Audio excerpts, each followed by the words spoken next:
Should I just jump into it? Go ahead. Okay, let's go.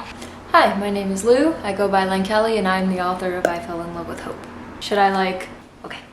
I Fell in Love with Hope is a coming-of-age story set against the unforgiving landscape of a hospital. 5 friends, Sam, Neo, Sony, Hikari, and Coeur, face the realities of their struggles from mental illness to abusive parents to their diseases and disabilities. Together, they vow to rebel against their own circumstances and escape the hospital before death inevitably knocks down their doors. Though I didn't begin writing the final draft for I Fell in Love with Hope until 2021, the idea originated much sooner. I've been a writer since before I can remember.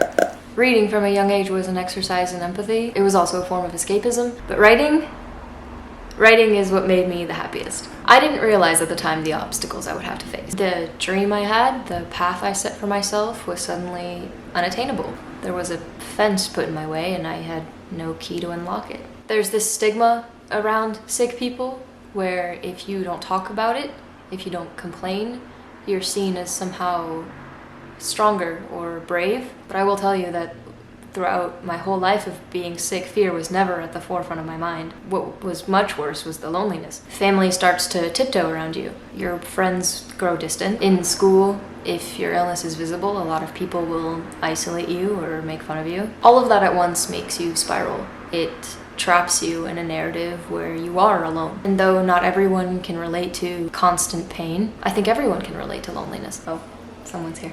Can I help you?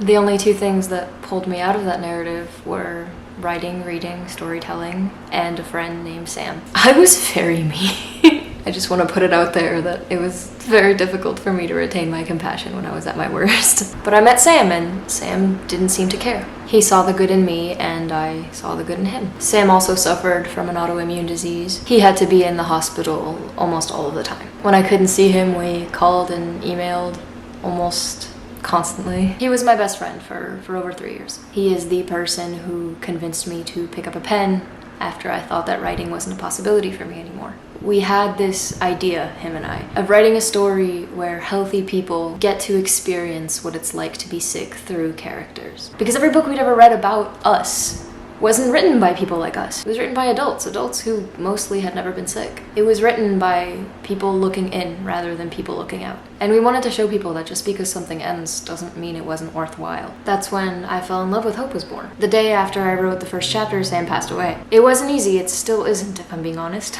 Sorry. I'd already grieved my future when I was diagnosed, and now I was grieving my person. I really didn't expect it to be this hard to talk about. I feel like I talk about it all the time. I kept writing, but I didn't revisit I Fell in Love with Hope until 7 years after he passed away. I looked at it from afar, the little file in the corner of my computer desktop, but I didn't feel ready. I wanted to grow as a writer. I wanted to make sure I had the life experience and the creative experience. I wrote multiple books that I kept to myself. I wrote fan fictions, poems, essays, because it is who I am, it's who I've always been. And I think if you take anything away from I Fell in Love with Hope, it's that people are not their diseases. Sorry.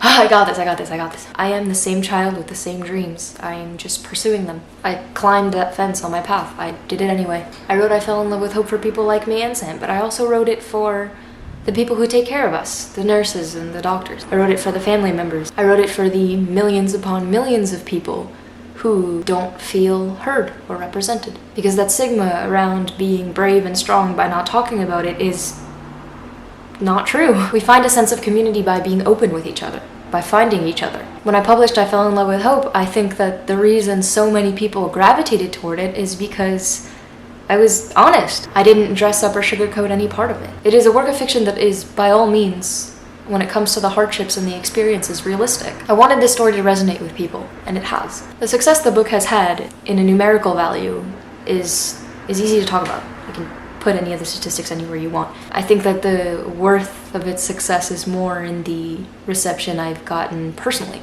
I've gotten messages from doctors, nurses, medical professionals, from parents and siblings and friends, and I've gotten a lot of messages from a lot of sick people. I've gotten reviews from kids, and every single person, they tell me that they feel seen. I'm good, I swear. I want the book out there. I want more people to read it, because I know for certain that if 13-year-old me had been able to read something like that, I would have felt a lot less alone, because there are millions of people like me. There are millions of kids like me, and I know it's going to help them too. At least I hope it does.